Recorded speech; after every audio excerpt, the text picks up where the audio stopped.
Shalom Bapak Ibu yang dikasihi Tuhan. Hari ini berjumpa kembali dengan saya secara online. Saya harapkan semua dalam keadaan baik. Dan tema khotbah pada minggu pagi ini adalah lemah lembut. Saudara mempersiapkan Alkitab, catatan saudara, adik-adik semuanya. Silakan mencatat apa yang perlu sehingga dapat kita pelajari di kemudian hari. Tema khotbah ini adalah lemah lembut. Kita membuka Alkitab kita di dalam Matius 11 ayat ke-28. Matius 11 ayat yang ke-28. Mari kita baca. Marilah kepadaku semua yang letih lesu dan berbeban berat. Aku akan memberi kelegaan kepadamu. Ayat yang ke-29. Pikulah kuk yang kupasang dan belajarlah padaku, karena aku lemah lembut dan rendah hati, dan jiwamu akan mendapat ketenangan. Sebab kuk yang kupasang itu enak dan bebanku pun ringan. Kalau kita melihat ayat yang ke-28, ada undangan Yesus Tuhan kita kepada orang Israel saat itu, dan ia berkata, marilah kepadaku semua yang letih lesu dan berbeban berat. Undangan itu diberikan oleh Yesus Tuhan kita kepada orang Israel, bukan untuk sebagian tetapi semua. Dan Yesus mengetahui keadaan mereka saat itu yang begitu terikatnya atau dibebankannya dengan berbagai macam-macam peraturan. Di samping juga ada peraturan-peraturan dari orang Romawi, sehingga kehidupan mereka begitu berat dan terasa beratnya. Dan mereka menjadi letih lesu. Dan Yesus memberikan undangan itu bagi orang Israel. Marilah kepadaku. Dia sebagai Tuhan dan Raja berkata. Dan hanya dia seorang pribadi yang sanggup mengatakan, marilah kepadaku semua yang letih lesu. Tidak ada seorang nabi, tidak ada seorang rasul satupun yang berani mengatakan, marilah datang kepadaku. Hanya satu pribadi, yaitu Tuhan kita. Yesus mengundang semua orang saat itu. Mari, engkau semua atau sekalian yang letih lesu, yang berbeban berat. Dan Yesus memberi undangan juga dan memberikan satu jawaban. Dia tidak memberi satu undangan tetapi tidak memberi satu jawaban. Dia memberikan solusi kehidupan bagi bangsa Israel saat itu. Marilah kepadaku, dan aku akan memberi kelegaan kepadamu. Ada satu jaminan, ada satu jawaban dan solusi bagi satu kehidupan saat itu orang Israel yang mengalami himpitan, tekanan yang begitu berat di samping penjajahan dari bangsa Romawi dan juga penjajahan secara spiritual, yaitu hukum-hukum Taurat yang berlaku atas kehidupan sosial masyarakat mereka. Ada sekitar 613 hukum Taurat yang dibebankan terhadap kehidupan sosial mereka. Sebab itu Yesus mengatakan, marilah kepadaku. Dan dia memberikan solusi, aku akan memberi kelegaan kepadamu. Bapak Ibu yang dikasihi Tuhan, hanya satu pribadi, Yesus Tuhan kita, yang sanggup memberikan jalan keluar di tengah-tengah saat tekanan hidup ini, di tengah-tengah badai cobaan yang begitu keras, tidak hanya di Indonesia, tidak hanya di negeri ini, tetapi di seluruh dunia. Semua mengalami tekanan yang begitu berat, tekanan ekonomi, tekanan sosial, politik, ekonomi yang begitu babak belur, sehingga membuat kita menjadi letih lesu. Dan Yesus memberikan solusinya adalah, aku akan memberi kelegaan bila undangan itu direspon secara benar oleh kita yang mendengarkan kebenaran firman Tuhan. Siapapun dirimu, dimanapun dirimu, di status sosial pun, Yesus memberi satu undangan.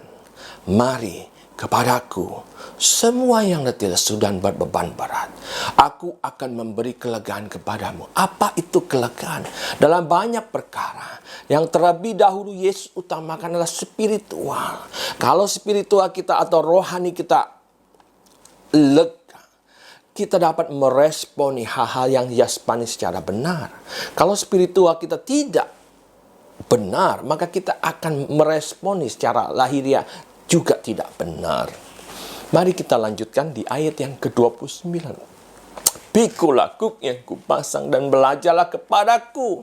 Belajar, saudara. Sesudah diundang, sesudah Yesus memberikan jawaban, kita dituntut juga untuk memikul kuk. Nanti saya akan jelaskan tentang arti kuk. Dan juga belajar, kita diminta belajar. Karena apa? Yesus Tuhan kita adalah satu pribadi yang memiliki satu kelembutan hati dan kerendahan hati.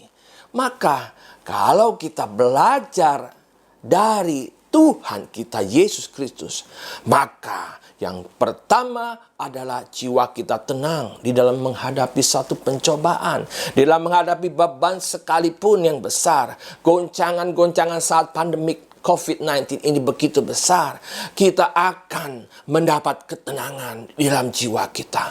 Apabila jiwa kita tenang, maka semua yang ada di hadapan kita dapat meresponinya dengan benar.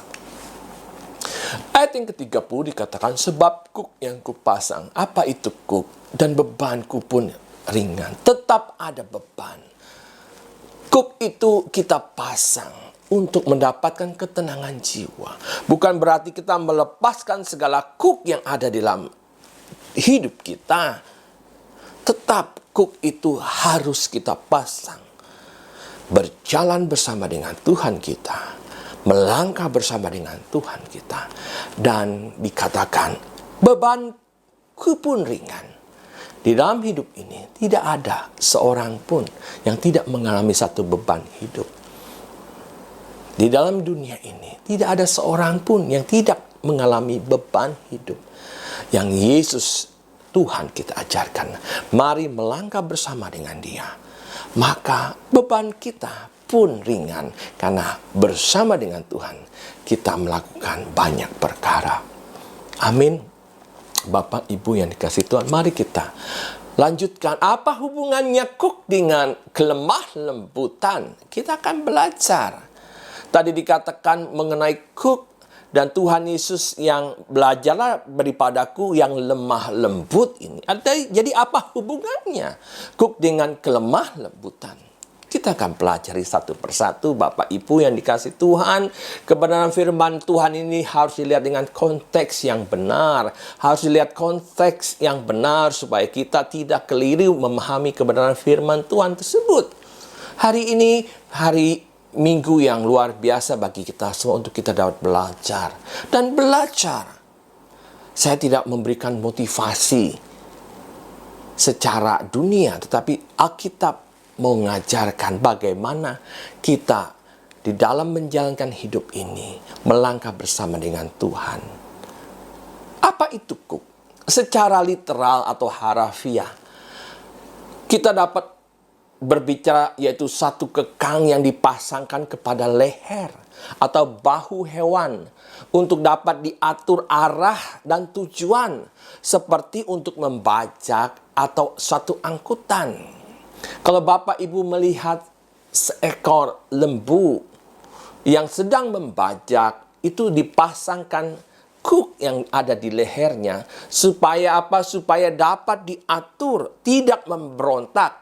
Di dalam setiap langkahnya, apabila seorang yang mengendalikan, yang menyuruh dia untuk ke kiri dan ke kanan dengan mudah, kuk itu dapat mengatur kehidupan. Demikian juga kuda. Kalau kita pasangkan tali lekang yang ada di lehernya, Kalau kita ingin membuat ia ke arah kiri, dia akan turut. Satu lagi saya katakan, sekali lagi bahwa kuk itu secara literal atau harafiah ada satu kekang yang dipasangkan di leher atau di bahu hewan untuk dapat diatur. Kalau kita memahami hal itu, juga dapat diaplikasikan di dalam satu kehidupan sosial. Apa itu kuk? Tadi saya sudah jelaskan secara harafiah atau literal. Yesus sedang membicarakan tentang kuk, yaitu zugos di dalam bahasa Yunaninya, zugos. Hal ini suatu bentuk perlambangan atau analogi, hukum atau kewajiban yang berlaku atas Israel. Atau kita sebut juga satu perhambaan. Ada seorang hamba dan tuan, di mana tuannya adalah hukum Taurat. Dan orang Israel itu sebagai hamba daripada hukum Taurat. Yang Yesus sedang singgung adalah tentang kuk perhambaan dari hukum Taurat. Dan Yesus melihat hal itu, orang Israel begitu letih lesunya dan berbeban berat, dibebankan kuk atau kewajiban-kewajiban sebanyak 615 atau 613 hukum Taurat. Sehingga mereka begitu terkekangnya menjadi hamba dari hukum Taurat tersebut. Bapak Ibu yang dikasih Tuhan, kalau kita sudah melihat arti secara literal, arti secara harafiah, dan Yesus berbicara tentang arti secara perlambangan, yaitu bicara tentang hukum atau kewajiban yang berlaku di Israel saat itu. Mengapa saya mengatakan suatu perhambaan? Nanti ada ayat-ayat pendukungnya. Kita akan membahas kuk yang pertama adalah kewajiban hukum. Yang disinggung adalah hukum Taurat yang sangat memberatkan dan menjadi beban bagi orang Israel. Ada sekitar 600 hukum Taurat saat itu yang harus dijalankan bagi seluruh orang Israel. Dan kita melihat dan membuka ayat firman Tuhan di dalam Matius 23 ayat 4. Bapak, Ibu, adik-adik semua membuka Matius 23 ayat yang keempat, dikatakan mereka mengikat beban-beban berat lalu meletakkannya di atas bahu orang, tetapi mereka sendiri tidak mau menyentuhnya. Orang Farisi mengajarkan kepada orang Israel bahwa mereka membebankan beban-beban berat lalu meletakkan di atas bahu. Tadi saya sudah singgung bahwa kuk itu dibebankan di atas bahu atau leher seekor binatang dan dianalogikan oleh Yesus sebagai bentuk perhambaan yang diletakkan di beban bahu leher orang-orang Israel.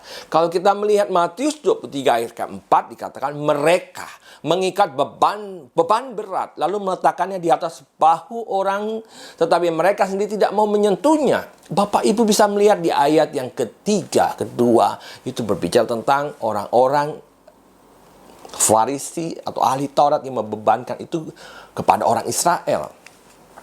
Dan juga di dalam Galatia 5 ayat yang pertama disinggung bahwa Rasul Paulus menuliskan surat itu kepada orang-orang di Galatia yang masih memakai aturan-aturan hukum Taurat di dalam beribadahnya, di dalam cara berjemaatnya, sehingga terjadi percampuran antara hukum kasih dengan hukum Taurat. Dan Paulus mengatakan di dalam Galatia 5 ayat pertama, dengan supaya kita sungguh-sungguh merdeka, Kristuslah memerdekakan kita, karena itu berdirilah teguh dan jangan lagi dikenakan kuk, zugos, perhambaan. Kuk perhambaan itu adalah aturan-aturan hukum Taurat seperti sunat yang disinggung oleh Paulus di dalam Galatia 5 ayat pertama. Itu yang membebankan jemaat-jemaat Tuhan, dan Paulus mengatakan itu kepada jemaat itu supaya kita sungguh-sungguh merdeka. Kristus telah memerdekakan kita, karena itu berdirilah teguh dan jangan mau lagi dikenakan jugos, perhambaan. Supaya lebih jelas lagi, saya ulangi berkali-kali. Di dalam 1 Timotius 6 ayat pertama juga dijelaskan bahwa semua orang yang menanggung beban perbudakan hendaknya menganggap Tuhan mereka layak mendapat segala penghormatan, agar nama Allah dan ajaran kita jangan dihujat orang. Bicara perhambaan adalah bicara antara hubungan Tuhan dengan hamba. Kalau saudara mentaati hukum Taurat, artinya saudara adalah hamba hukum Taurat. Kalau saudara mentaati hukum kasih, artinya saudara adalah hamba Kristus.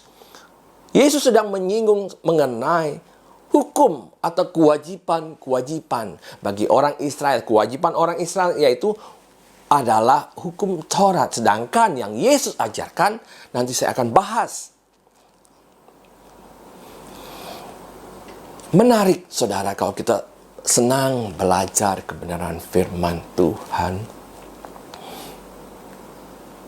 Konteksnya akan lebih jelas lagi.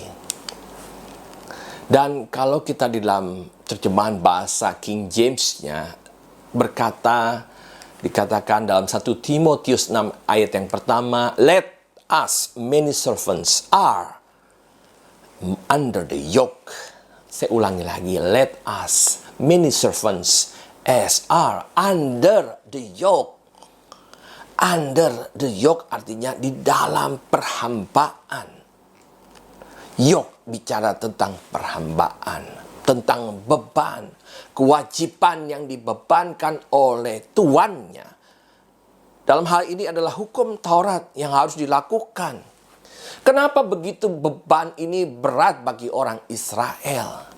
Karena mereka tidak sanggup melakukan seluruh 615 hukum Taurat tersebut yang disampaikan atau dibebankan.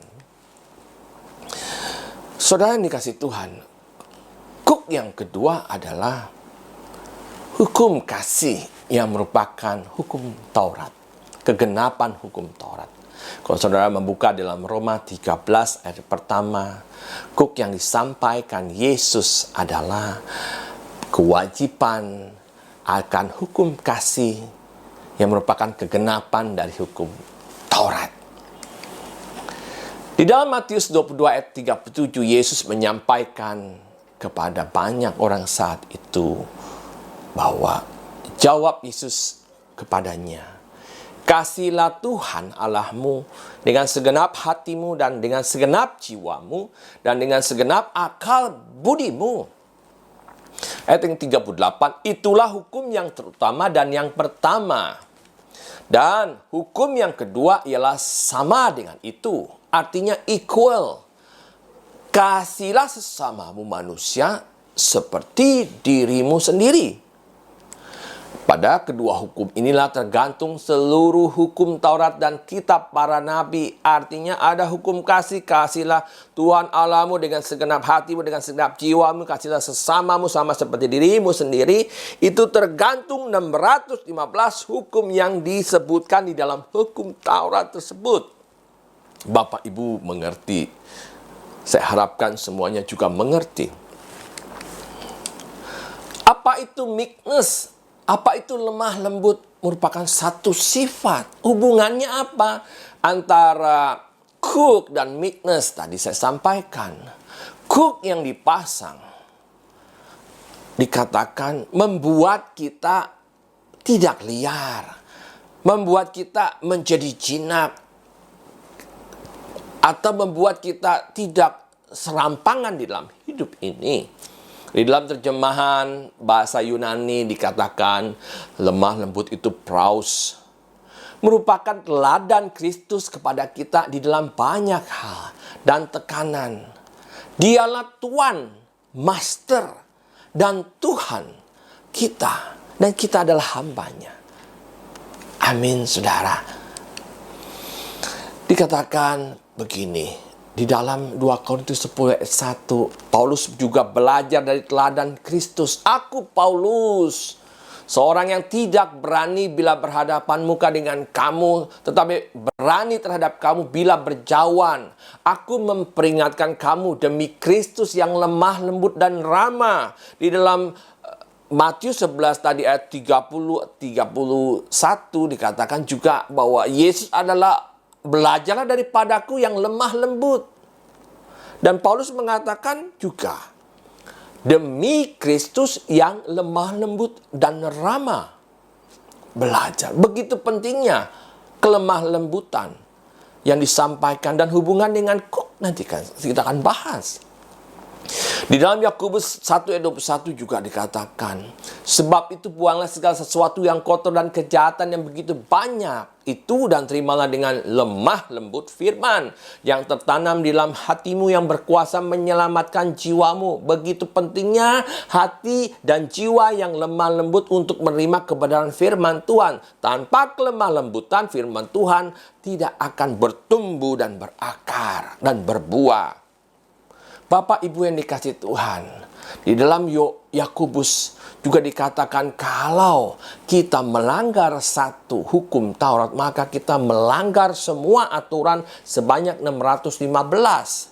Apa yang Alkitab atau yang hukum Taurat ajarkan, kalau kita melanggar satu akan melanggar semuanya. Dan tidak mungkin seorang pun dapat melakukan seluruh hukum Taurat. Sebab itu Yesus mengatakan, marilah kepadaku hai semua orang yang letih, lesu, dan berbeban berat. Begitu beratnya beban yang dipikulkan di bahu orang Israel saat itu. Dan belajarlah kepadaku. Amin Bapak Ibu yang dikasihi Tuhan. Kita mau belajar kebenaran firman Tuhan supaya kita mengerti maksud dan tujuan semuanya ini. Bapak Ibu yang dikasihi Tuhan, kita belajar lagi dikatakan pikul aku yang kupasang. Pikul artinya kita memikul hukum kasih yang ada. Kasihilah Tuhan Allahmu dengan segenap hatimu, dengan segenap jiwamu. Bukan berarti hidup kita liar setelah kita ditebus oleh darah Kristus. Bukan berarti hidup kita serampangan. Bukan berarti kita tidak terkontrol. Tetap Yesus mengajarkan dan mengatakan kepada orang Israel, pikulah kuk yang kupasang. Artinya, kuk perhambaan dari hukum Taurat kita lepaskan, kita memakaikan kuk yang baru, yaitu hukum kasih, yaitu kasihilah Tuhan Allahmu dengan segenap hatimu, dengan segenap jiwamu, dengan segenap akal budimu, dan kasihilah sesamamu sama seperti dirimu sendiri. Itu yang kita pasangkan. Yang kedua adalah belajarlah kepadaku. Ikutilah teladan Kristus. Karena apa? Karena Yesus adalah lemah lembut. Praus, lemah lembut, meekness, praus di dalam bahasa Yunaninya.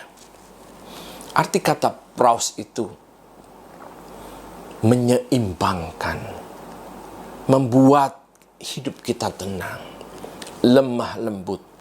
Kristus yang ada dalam hidup kita membuat kita menjadi lemah lembut. Roh Kudus yang ada dalam hidup kita sebagai roh yang hidup dan tinggal senantiasa dalam hidup kita. Dia akan memancarkan buah kelemah lembutan. Sebab itu Bapak Ibu yang dikasihi Tuhan, belajarlah kepada Tuhan Yesus. Belajarlah kepadaku, kata Tuhan Yesus. Karena aku lemah lembut. Di dalam segala banyak perkara, kita harus banyak belajar kepada Dia. Baca firman Tuhan setiap hari. Lakukanlah itu. Maka segala beban itu akan menjadi ringan, kata Tuhan. Sebab kuk yang kupasang itu enak, dan bebanku pun ringan. Yang Tuhan bebankan, hukum kasih itu adalah ringan.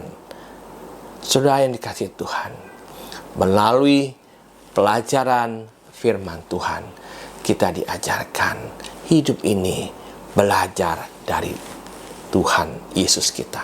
Bukan belajar dari banyak orang, tetapi belajar dari Tuhan sebagai Tuhan dan Tuhan di dalam hidup kita. Kiranya Tuhan memberkati hari Minggu saudara, dan selamat hari Minggu. Amin. Mari kita tundukkan kepala. Bapa kami yang di surga, terima kasih untuk kebenaran firman Tuhan yang Kau berikan bagi kami, biar kami dapat melakukannya. Kiranya Tuhan memberkati orang-orang yang mendengarkan, jemaat-jemaat Tuhan yang mendengarkan, dimanapun mereka berada.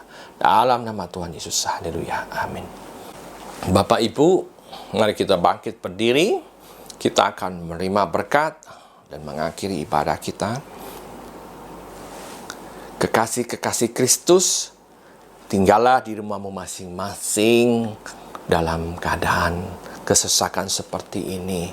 Biarlah berkat Bapa kita di surga tercurah atas keluargamu, dan cinta kasih Tuhan kita Yesus Kristus dan persekutuan yang manis dengan Roh Kudus menyertai kehidupan kita mulai saat ini sampai Tuhan Yesus menjemput kita di awan-awan yang permai. Kita semua yang percaya katakan amin. Tuhan Yesus memberkati. Amin.